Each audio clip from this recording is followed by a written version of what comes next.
ease of use, tak zwany, tej platformy jest nieprawdopodobny. Istotna sprawa jest taka, że ona też zmienia możliwość kształtowania organizacji. To, co się wydarzy, no to będzie po prostu przyspieszenie i zagłębienie się w budowanie coraz bardziej skomplikowanych modeli matematycznych po to, żeby te dane wykorzystać do czegoś, co się tam szeroko opisuje jako ekonomię cyfrową. O AI mówi się bardzo dużo. To jest takie trochę śmieszne, bo ja pamiętam, myśmy projektowali sieci neuronowe w latach 90. Nagranie i produkcja Studio Plac.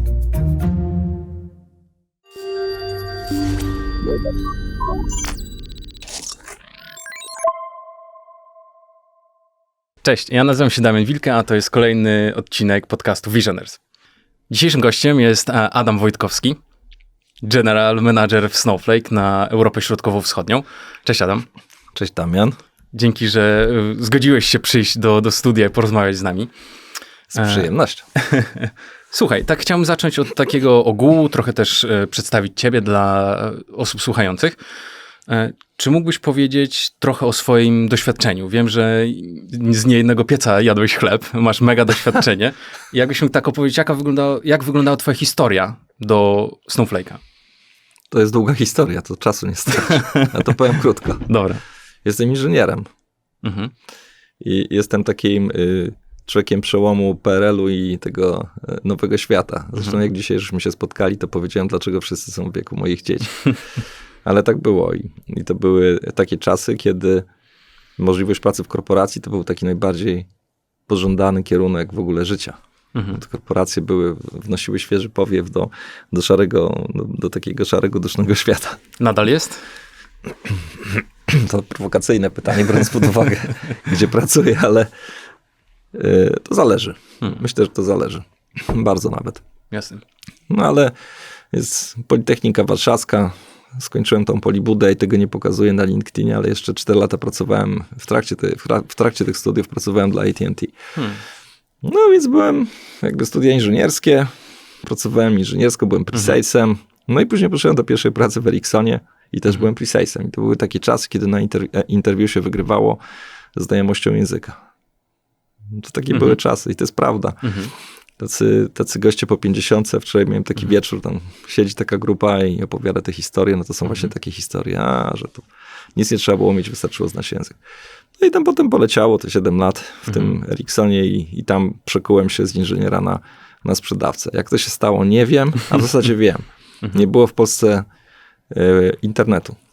Takiego powszechnie dostępnego, żeby sobie, tak jak dzisiaj, to się wydaje dzisiaj zabawne, ale nie było takiego internetu, stałego dostępu do internetu, był tylko dostęp dial-up. To się wycwaniało tam. I był internet i gdzieś wyciągnąłem z zakurzonej półki portfolio Ericssona, produkt rozwijany w Nowej Zelandii i w Australii. No i tutaj wspólnie z Orange'em żeśmy zainstalowali taką usługę, która się nazywała stały dostęp, czy szybki dostęp do internetu SD i to był szał. No i jakby ja się zaangażowałem w ten projekt technologiczny, on się zakończył projektem sprzedażowym. I jakoś mój szef mi powiedział, a może ty jesteś w ogóle sprzedawcą? Mówię, nie wiem. Czyli to droga handlowa ciebie wybrała, a nie ty wybrałeś drogę handlową. Nie, no ciekawość. To była taka po prostu zwykła ciekawość. I to potem ta ciekawość i trochę, niestety być może, ale niecierpliwość kształtowała dalej tą pracę. No i przeniosłem się, później próbowałem pracować u klienta.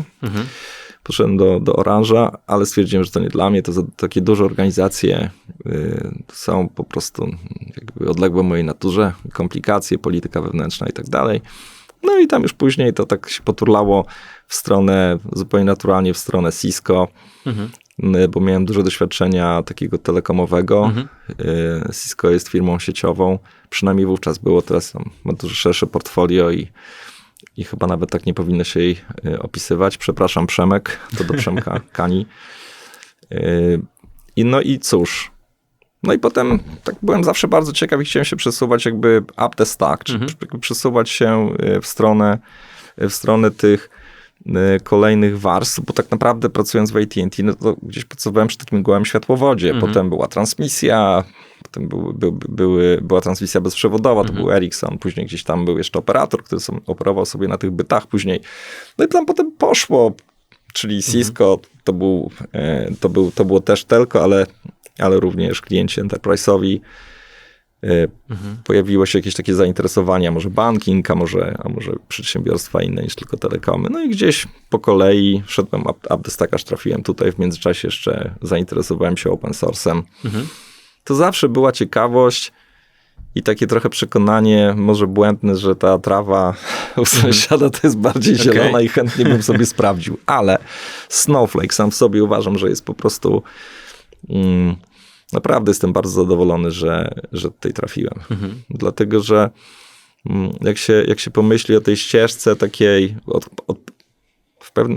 na początku trzeba gdzieś po prostu pracować, albo coś po prostu robić, a później te wybory są bardziej świadome. No i takie już w moim przypadku tam gdzieś po 50, no to dobrze już wiedzieć, czego się chce zawodowo. Ja tego chciałem. Ale też myślałem, że jestem za stary na to, żeby trafić do tego biznesu cloudowego. No bo tak się jakby ja się pewnie wtedy, kiedy mogłem się na tym skupić, to byłem jakoś niemiłosiernie zainteresowany open source'em. No i to po prostu jest taki naprawdę świeży powiew możliwości, bo to jest firma, która rzeczywiście zrobiła te swoje wszystkie produkty w tej formule Cloud Native i one są autentycznie zbudowane jakby w tym nowym wymiarze. One nie przeszły gdzieś z tego on-premowego świata do cloudu, tylko tam naprawdę zostały stworzone, a przez to mają zupełnie, działają zupełnie inaczej, inaczej się implementuje. No i są dużo prostsze dla końcowych użytkowników i to jest fajne. Jasne. To może tak jeszcze kontynuując ten początek od ogółu, gdybyś mógł opowiedzieć słuchaczom, czym jest Snowflake, tak w ogóle, od początku. Czym jest Snowflake? No to takie przedsięwzięcie komercyjne, obecne na giełdzie amerykańskiej. Nie wiem, jaka jest kapitalizacja, ale myślę, że tak oscyluje między 40 a 50 miliardów dolarów. No i ma chyba 6 tysięcy pracowników. No i zajmuje się danymi, tak w pierwszym polu opisowym. Gdzieś wyrosło wokół Data Warehouse'u i w tej chwili obudowuje się kolejnymi funkcjami, kolejnymi, nazwijmy je usługami, bo to są produkty, ale w formie usług. Obudowuje się nimi wokół tego Data Warehouse'u, czyli hurtowni danych. Te elementy uzupełniające czy nadbudowujące się wokół hurtowni, no to jest głównie jednak AI w tej chwili, ale nie tylko. No i produkt, który pozwala klientom na bardzo szybką analizę danych, na bardzo szybkie modelowanie różnego rodzaju założeń biznesowych, czasem też technologicznych, ale to przede wszystkim biznesowych. No i działa błyskawicznie. Ma ogromne możliwości wymiany danych, takiego nieklasycznego data sharingu, czyli można te dane wymieniać pomiędzy uczestnikami takiej jakiejś biznesowej gry. Daje też niespotykane możliwości monetyzacji, czyli jakby traktowania danych jako środka do budowy przychodu. Czyli możesz dzięki Snowflake'owi sprzedać swoje dane, tak? Tak, można je... Wczoraj mieliśmy taką długą dyskusję na ten temat. W najprostszej formie, tak można powiedzieć, czyli my jesteśmy narzędziem, które jest w stanie te dane w taki sposób może nie zgromadzić, bo one już są, ale w taki sposób je obrobić, ustawić, że są kuszące do zakupu. Ale wystawienie ich na zewnątrz też może odbywać się w taki sposób, który jest bezpieczny od strony i biznesowej, i compliance'owej, czyli załóżmy są dwie firmy, są zaciekawione, czyli posiadacz danych, jest ktoś, kto jest zaciekawiony tymi danymi, ale posiadacz danych nie ma pełnego interesu w tym, żeby pokazać je wszystkie, chce pokazać tylko część. Ta druga strona może być zainteresowana tą częścią, ale może też mieć jakby interes w tym, żeby w tej innej części widzieć jakiś tam drobiażdżek.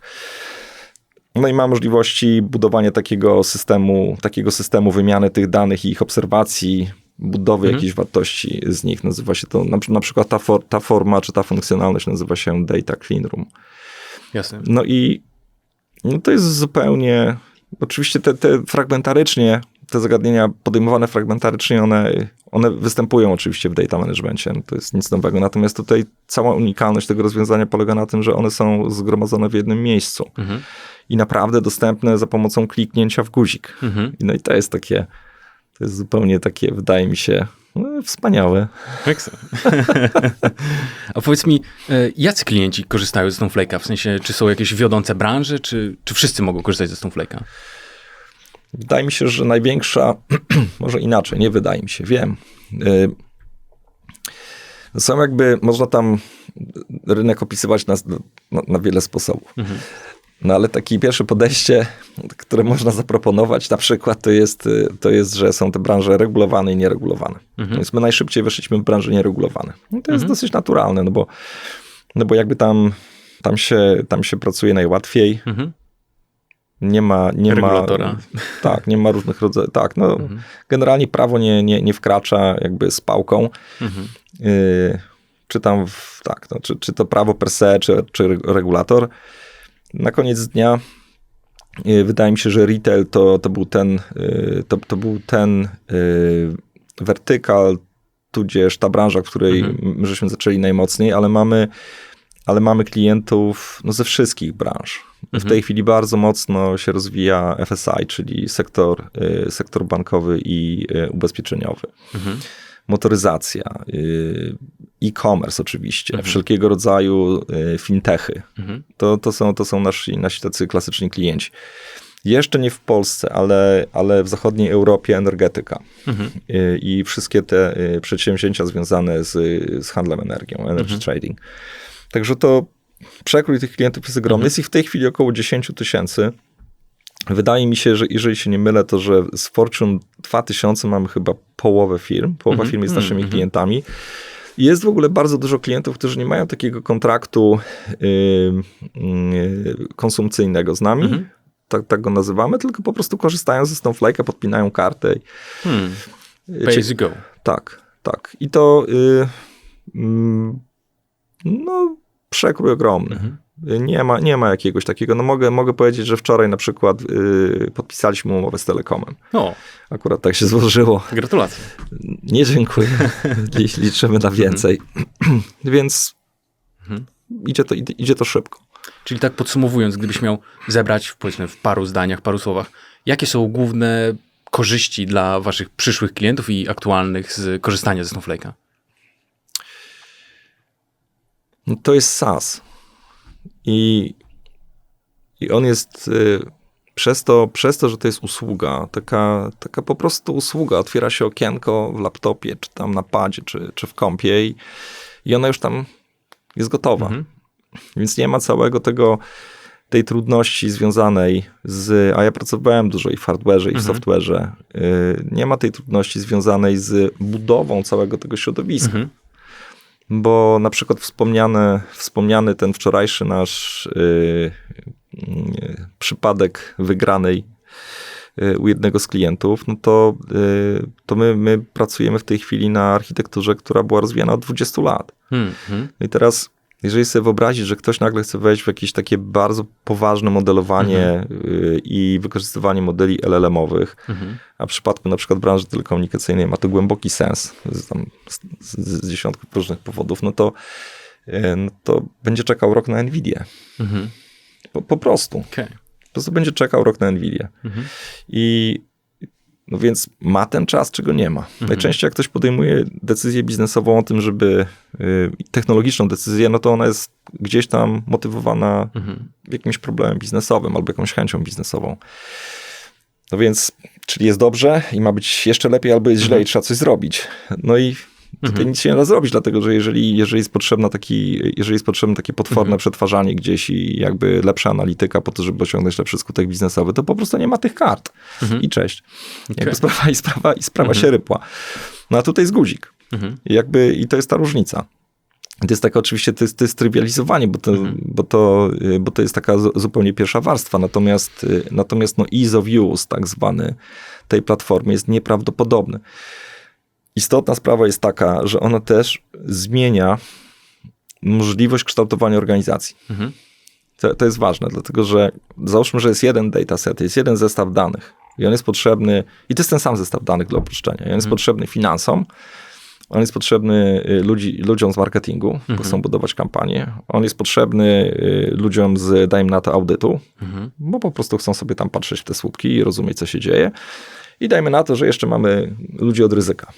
To takie 4 zespoły, jest jeden zestaw danych.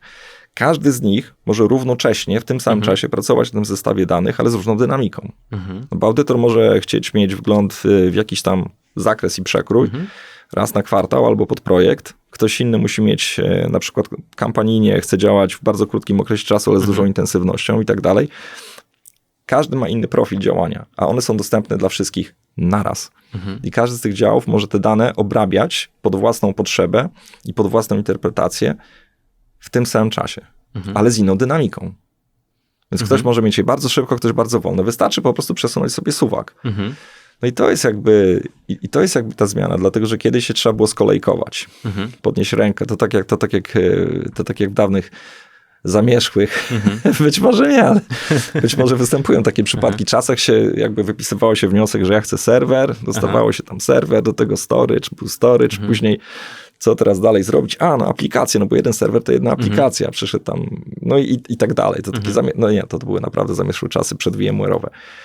Ale trochę tak też było z data managementem, że trzeba się skolejkować jakby, żeby te dane odpytać. Tutaj jest równoległość procesów i nie ma ograniczeń, to jest ciekawe, nie ma żadnych ograniczeń w przetwarzaniu. To znaczy, można sobie jak mówiłem o tych 4 grupach, które sobie tam siedzą na tych danych, no to można sobie pociągnąć suwakiem tak daleko, jak mocny jest hyperscaler. Czyli można sobie taki zestaw danych badać sobie taką maszynką wirtualną dwukorową, ale można też tam tych korów wpuścić tam ze 120 i one to mogą być te kory z NVIDII. Więc tam po prostu tempo mielenia tych danych jest ogromne. Jesteście uzależnieni od jakiegoś konkretnego hyperscalera, czy? To jest kolejna sprawa. Miałem rozmowę z wysoko umocowanym przedstawicielem sektora bankowego, komercyjnego, a znamy się trochę i na tyle dobrze, że mogłem mu zadać 4 pytania, a on słynie ze 4 odpowiedzi. No i się go w końcu zapytałem, teraz będzie imię przypadkowe Julian, ale dlaczego ty w ogóle z nami rozmawiasz? Bo tak już pomijam to, że chcecie, pomijam to, żeśmy tam, wydaje mi się, już dogadali kwestie finansowe. Dlaczego w ogóle rozmawiamy? No, mówi, wiesz co? No bo ja muszę mieć swobodę. Ja nie chcę mieć kolejnego silosa. A przez to rozumiał, czy inaczej, ja zinterpretowałem to tak, potem rzeczywiście okazało się, że to prawda, że jakby my funkcjonujemy na dowolnym hyperscalerze. Jesteśmy kompletnie jakby odcięci od problemu, czy klient wybierze sobie tego czy tamtego. Dla nas jest to technologicznie obojętne, biznesowo już niekoniecznie. Mamy swoje preferencje.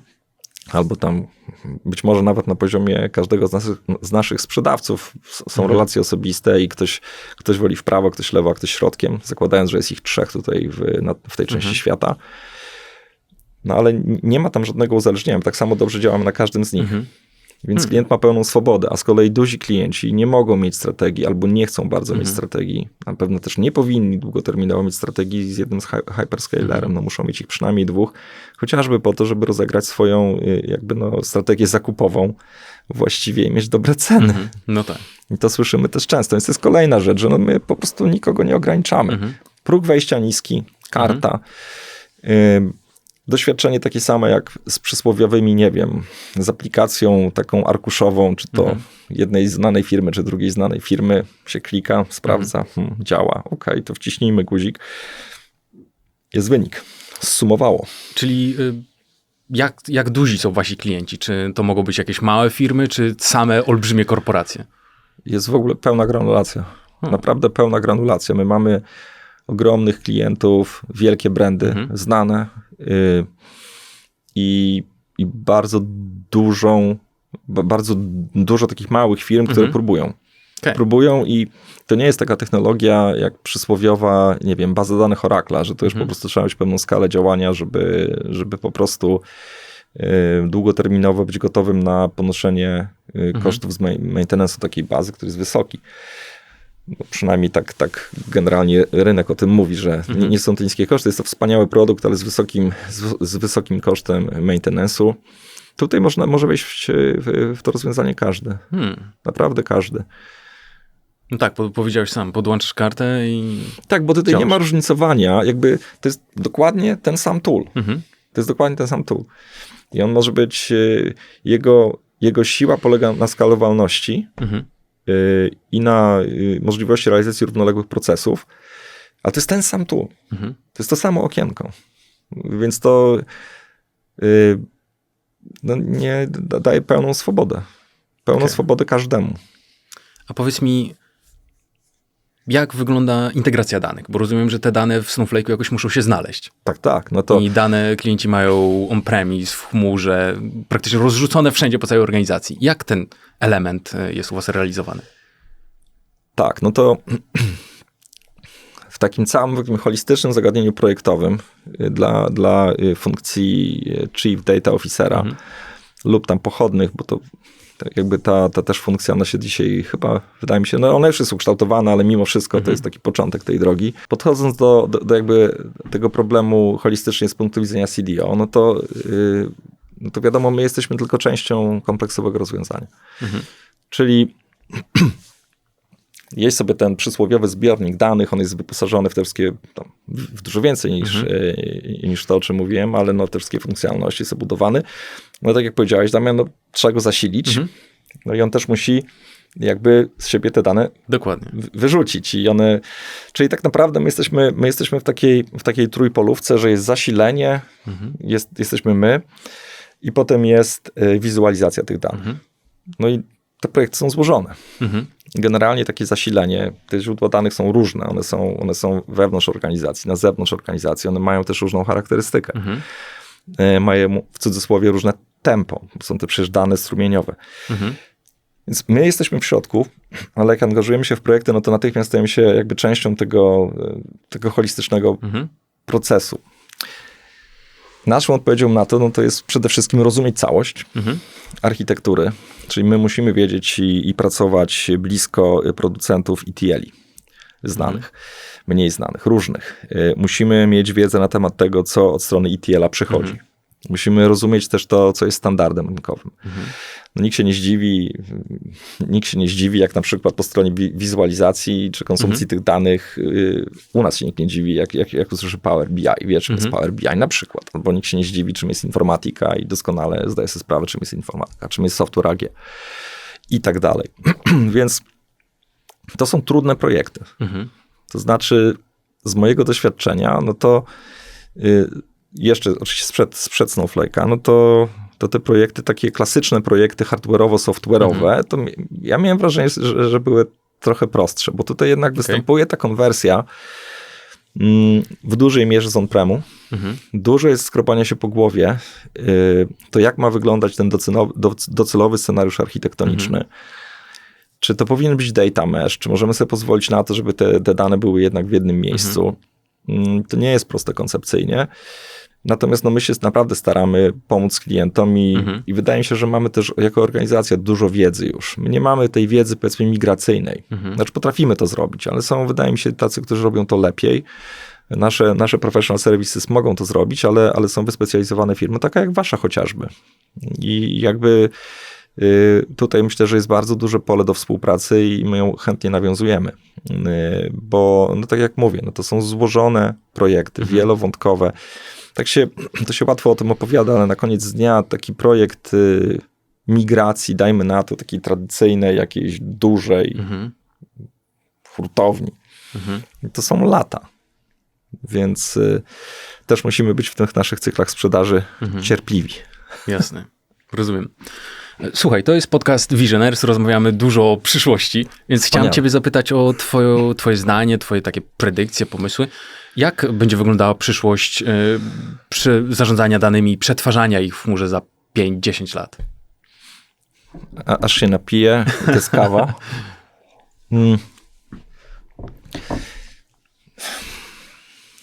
Teraz zapadła taka chwila krępującej ciszy, bo no co ja mogę wiedzieć? Brzmi odpowiedź.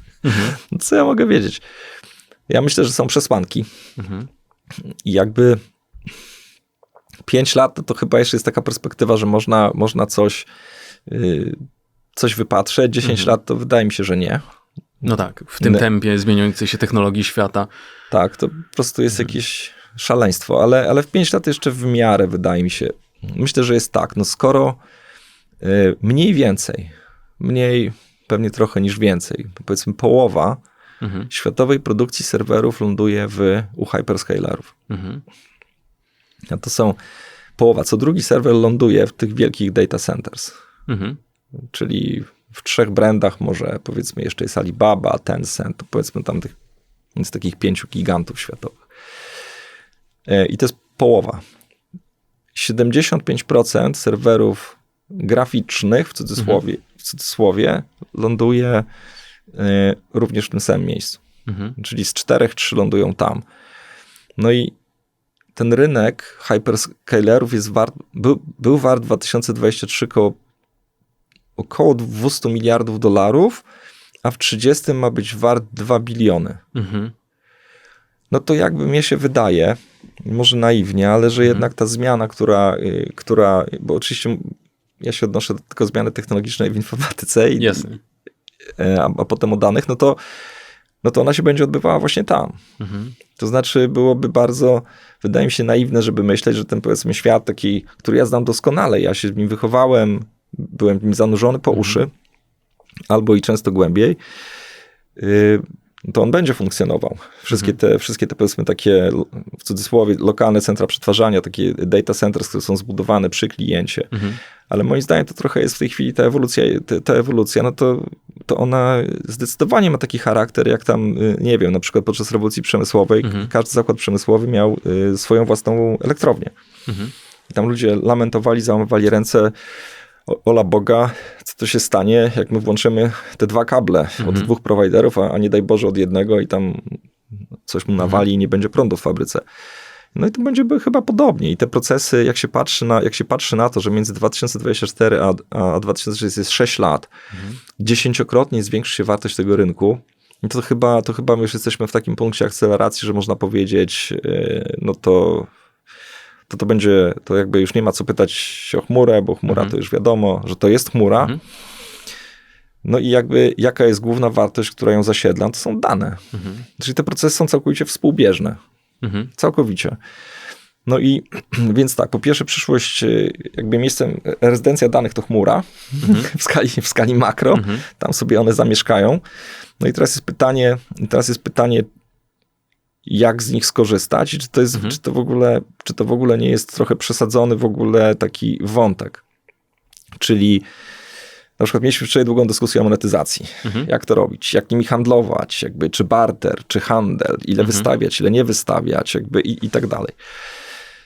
No ale wydaje mi się, ja takie zdjęcie niedawno widziałem, parę dni temu. 4 osoby w warszawskim metrze siedzą na jednej ławce i każda z nich trzyma telefon. Tak zasilają swoimi zachowaniami centra przetwarzania danych w znakomitej części i większości hyperscalerów i te dane służą temu, żeby nimi handlować i żeby kształtować też ich wybory, kształtować ich opinie i tak dalej.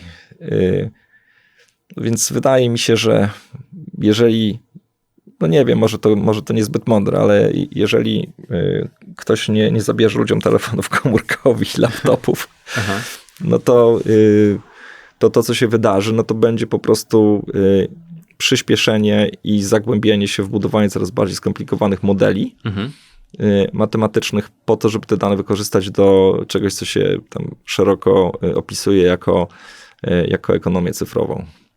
Okay. I wydaje mi się, że te procesy już są widoczne. O AI mówi się bardzo dużo. To jest takie trochę śmieszne, bo ja pamiętam, myśmy projektowali sieci neuronowe w latach 90. Więc jakby tutaj bez przesady to nie jest jakieś zjawisko nikomu nieznane. Ono jest już od dawna, natomiast przede wszystkim skala dostępność no i też jakby pole gry. Wszystkie te wektory, one są takie już mocne, że AI naprawdę zacznie być istotnym takim komponentem codzienności IT. Nie tylko takim wynalazkiem pod tytułem to żeśmy tam, zobaczyliśmy mema, albo było jakieś wyłudzenie i zadzwonił do mnie kolega. No to wiadomo, to jest problem, ja tego nie bagatelizuję, ale no tylko po prostu będąc takim samym narzędziem, jak dzisiaj jest, nie wiem, hurtownia danych. Takim samym. I to nie ma od tego ucieczki, wydaje mi się. Czyli więcej mocy, więcej danych, które będą krążyć po rynku, będą dostępne dla tego rynku i AI. I więcej analityki, która zostanie zautomatyzowana przez AI. Jak wy w Snowflake przygotowujecie się na te zmiany, na tą przyszłość? No to jest piękna historia w ogóle z polskim akcentem, ponieważ było 3 założycieli Snowflake'a. 2 Francuzów i Polak. Marcin Żukowski był jedną z osób, która była krytyczna dla... Ja Marcina w ogóle nie poznałem, to też jest zabawne. Nie miałem jeszcze okazji, ale mam nadzieję, że to się stanie.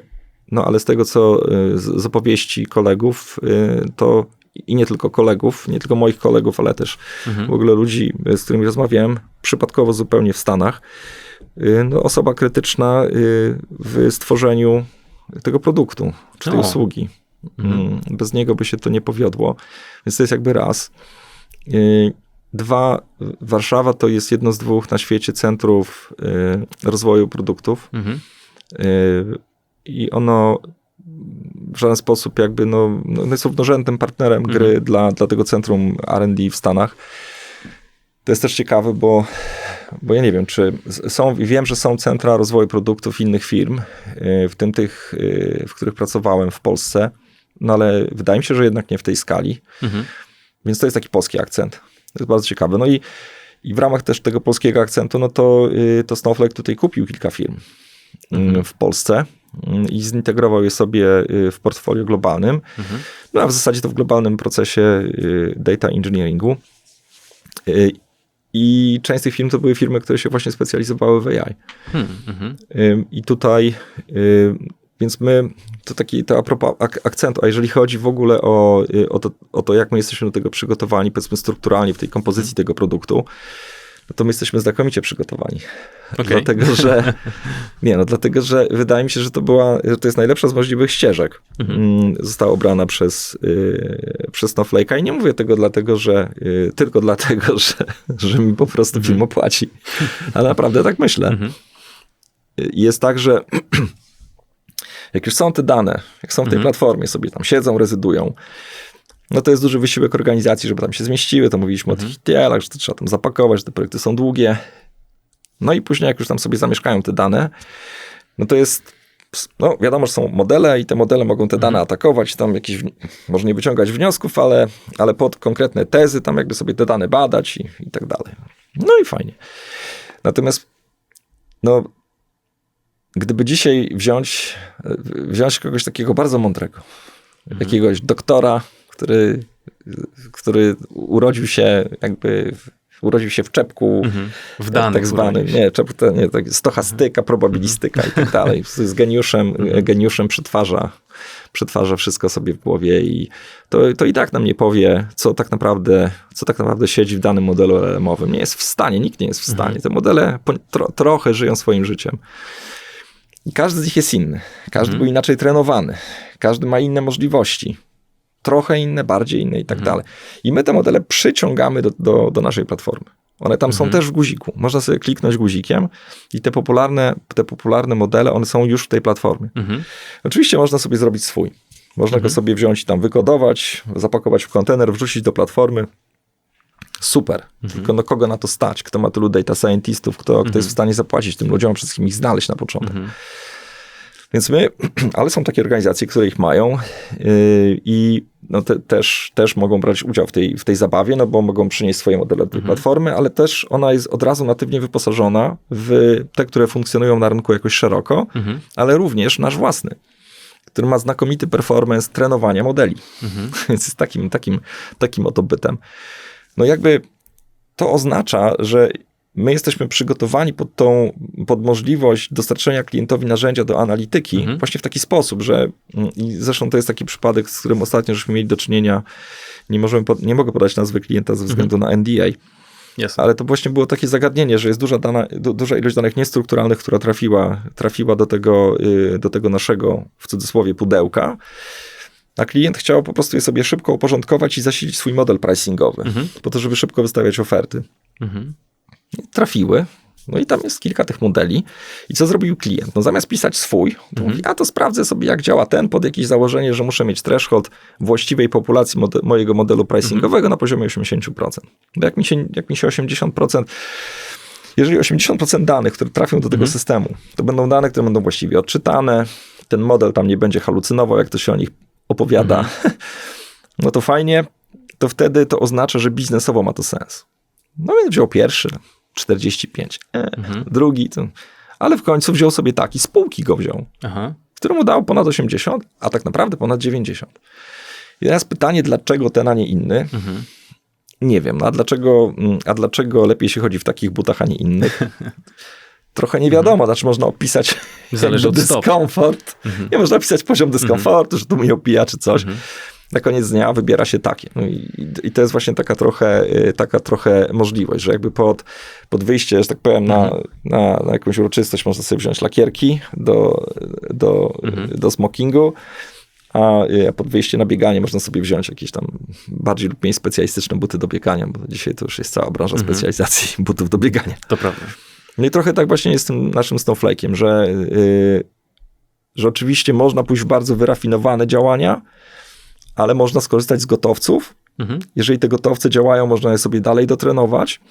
I dlatego właśnie, i przez to, że to jest takie proste, no to sprowadza ten taki wielką taką chmurę dzisiaj, takiej historyjek o AI-u do czegoś trywialnego, no po prostu do automatyzacji. Do automatyzacji procesów, które dzisiaj są obsługiwane przez ludzi. No i właśnie myślę, że takie trochę zwulgaryzowanie tego takiego trendu, że to AI i tam LLM, nagle się okazuje, że wszyscy są specjalistami od sieci neuronowych i tak dalej, opowiadają te historyjki, a na koniec dnia, jeżeli to zostanie właściwie opakowane, właściwie te modele zostaną jakby wyłożone na stół, no to po prostu kończą się jak zawsze, no zwykłym klikaniem. A właśnie klienci mają dostęp tak out of the box do tych modeli, czy muszą jakby je wykupić, dokupić nowe modele? Nie. Siedzą na półce. Okej. Czyli dostęp do platformy oznacza, że to chcemy no to proszę, pyk. Okej, jasne. Zestaw danych, model, rób to. No i on robi.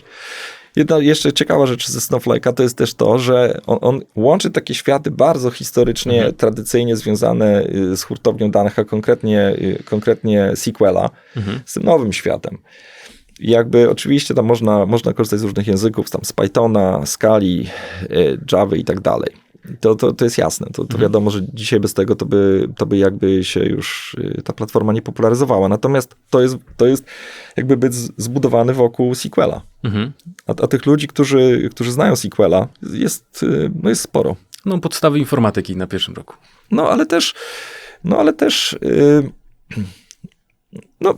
Tak. Ja skończyłem mechatronikę, czy tam mechanikę precyzyjną jeszcze wtedy to.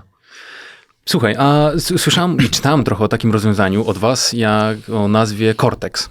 Czy mógłbyś mi powiedzieć coś trochę więcej? Czym sam jest Cortex? Cortex to jest naklejka nad wszystkimi takimi funkcjami związanymi z AI-em. Czyli wszystkie nasze usługi, które są związane ze sztuczną inteligencją, one siedzą pod tą naklejką. Po prostu. Czyli innymi słowy, to jest zestaw funkcjonalności wokół AI.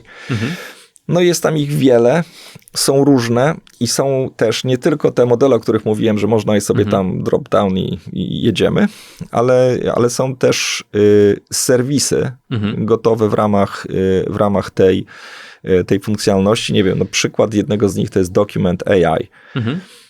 To jest taki serwis, który po prostu, no można nim sobie przeczytać dokument, obejrzeć obrazek i te dane po prostu doprowadzić do formy strukturalnej. Czyli po prostu z danych niestrukturalnych on On za pomocą mechanizmów AI-owych transportuje je, czy tam przenosi je w obszar danych strukturalnych. No to taki jeden z prostych przykładów. No są tam inne ciekawe funkcjonalności.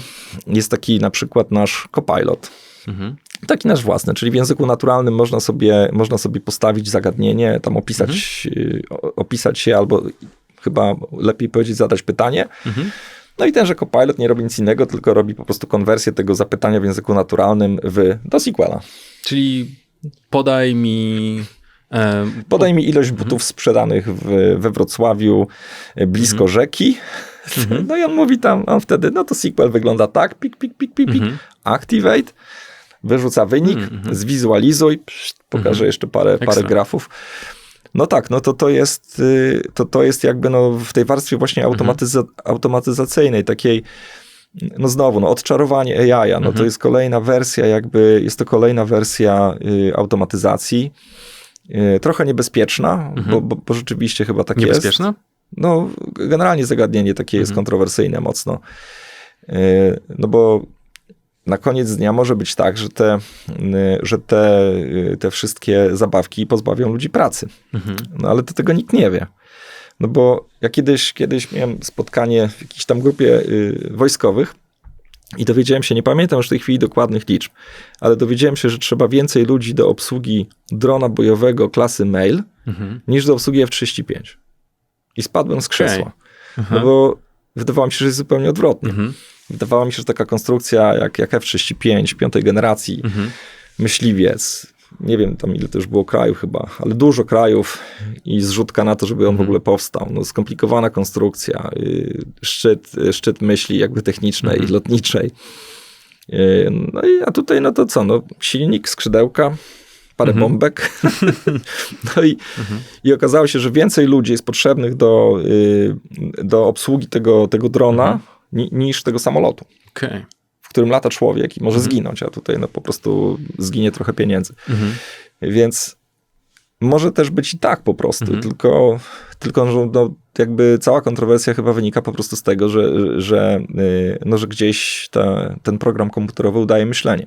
A to już jest taka granica w zasadzie nie do zaakceptowania przez wielu, że coś za nas myśli. To gdzieś jest taki próg, jest już taki naprawdę próg filozoficzny, który się osiąga przy tym zagadnieniu. Ale wracając do realiów, no to jest taki Copilot, definiuje się zagadnienie w języku naturalnym, ono jest konwertowane do SQL-a i jest wynik. Okay. I to jest też AI, to jest też jedna z tych funkcjonalności platformy, jest ich wiele. Tam się nie będę rozwijał, nie jestem jeszcze się nie czuję zbyt pewnie w siodle wiedzy o technologii Snowflake, ale uczę się każdego dnia. To słuchaj, jeszcze jedno takie pytanie. Z tego, co zrozumiałem i co opowiadałeś, w Snowflake'u jest bardzo dużo danych. Są dane wrażliwe, dane regulowane. Tak. I jak zajmujecie się, jak adresujecie bezpieczeństwo? Temat bardzo gorący w dzisiejszym świecie. Tak, to prawda. No dobrze, brzmi odpowiedź krótka. Odpowiedź dłuższa, bardzo dobrze. A odpowiedź szersza brzmi tak. No po pierwsze, wszystkie dane, które są ładowane do nas, to są dane, które są oczywiście szyfrowane. No to jest jakby jasne. Klucz do szyfrowania danych jest po stronie klienta. Mało tego, my w jednej z edycji naszej usługi możemy spowodować, że ten klucz sobie tak gęsto rotuje, że w zasadzie nawet gdyby ktoś się dorwał do tych danych fizycznie, włamał się do tego data center i jakimś cudem namierzył ten konkretny dysk, na których te dane są, no to i tak tam po właśnie cyklu rotacji one są sieczką. Potem jest kompresja oczywiście tych danych. One są też dodatkowo skompresowane, więc wszystkie dane, które my podajemy o danych klientów, które są na naszej platformie, no to podajemy podajemy dane w petabajtach skompresowanych. Czy tam egzabajtach w tej chwili. Następna sprawa jest taka, że nikt z nas nie ma do nich dostępu. Znaczy my po prostu nie możemy mieć do nich dostępu, chyba że w bardzo specyficznych sytuacjach klient wyrazi na to zgodę, a tak naprawdę będzie chciał, żebyśmy mieli ten dostęp z jakiegokolwiek powodu.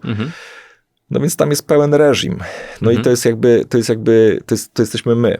Ale kolejną jakby warstwą zabezpieczenia jest to, że my te dane nasze żyją w ekosystemie hyperscalerów.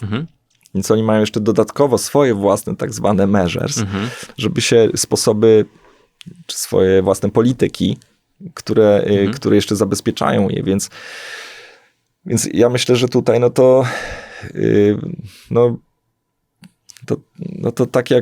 tak jak chyba pewność ich bezpieczeństwa jest przynajmniej taka, albo taka sama po prostu jak w przypadku hyperscalerów. No i chyba już dzisiaj to nikt nie ma wątpliwości, że zabezpieczenie danych jest dużo skuteczniejsze. Oczywiście potencjalny impact na breach jest większy u hyperscalerów, ale dzisiaj zbudowanie jakby takiego systemu zabezpieczenia w takim, powiedzmy, standalone data center, to jest bardzo trudne. Ludzie są kosztowni, technologie są kosztowne.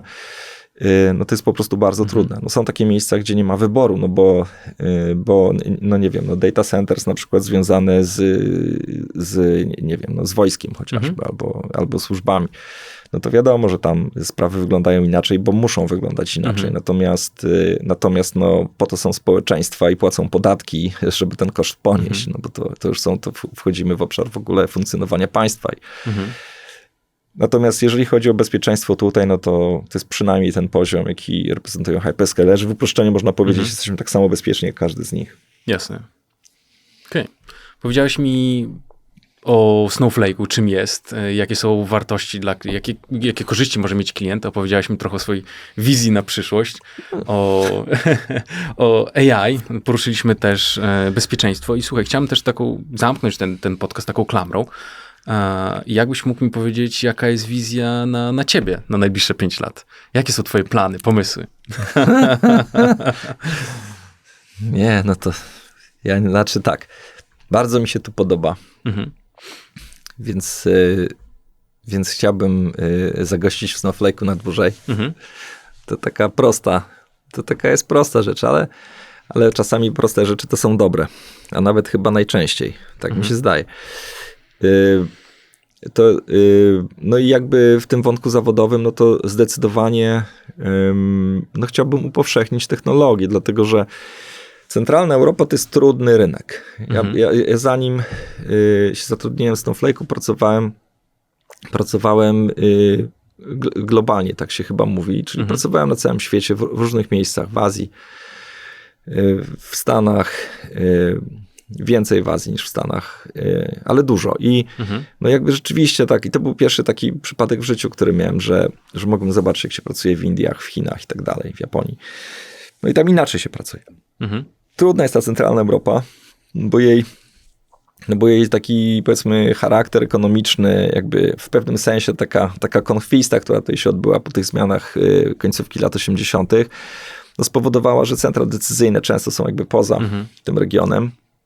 Więc zbudowanie jakiegoś takiego funkcjonującego sprawnie scenariusza, zbilansowanie jakby w co się angażujemy, w co się nie angażujemy, albo jak, bo to ma też swoje konsekwencje wewnątrzorganizacyjne, to wszyscy tutaj, jeżeli ktoś będzie słuchał z branży, to wie dokładnie, o co chodzi.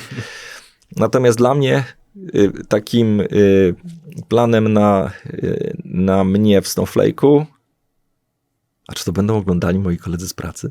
No nie wiem, ty mi powiedz. Żartuję.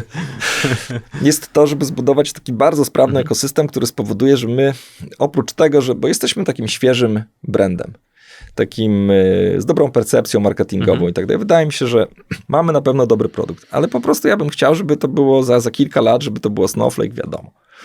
Po prostu. To wiadomo, o co chodzi. To tak jak się kiedyś mówiło, że są takie firmy, za których wybór się nie wyrzuca z pracy. Są to od strony klienta. Taki żarcik był może niestosowny. To tak samo bym chciał właśnie, żeby to było ze Snowflake'iem, bo ja myślę, że to jest taka technologia, która ma do tego prawo. I po pokonaniu i tam ułożeniu trochę, bo jestem tutaj nowy w tej organizacji, tych naszych wewnętrznych procesów, zgrupowaniu się w szyk, właściwie, że będziemy w stanie to zrobić. I ponieważ, a mało tego, jestem przekonany, że tak, ponieważ udało mi się to zrobić jeszcze w kilku innych miejscach pracy i odniosło to jakiś skutek. Mam nadzieję, że też z taką radosną partycypacją moich kolegów i koleżanek, to czemu nie miałoby się udać tutaj? Więc tego bym chciał. Chciałbym, żeby wszyscy wiedzieli, tak, ten Snowflake jest dobra rzecz. Już nie gadaj o tym, tylko powiedz mi, co mogę zrobić więcej. O takie rzeczy chciałbym usłyszeć od klientów. No i to tak zawodowo. Ekstra. No, tak myślę, to bym się bardzo bym był z siebie zadowolony i mam nadzieję, że ludzie byliby z siebie dumni i szczęśliwi. Super. To jeszcze raz dziękuję, że znalazłeś czas i ekstra rozmowa i do zobaczenia. Ja bardzo dziękuję. Do zobaczenia. Cześć, Damian.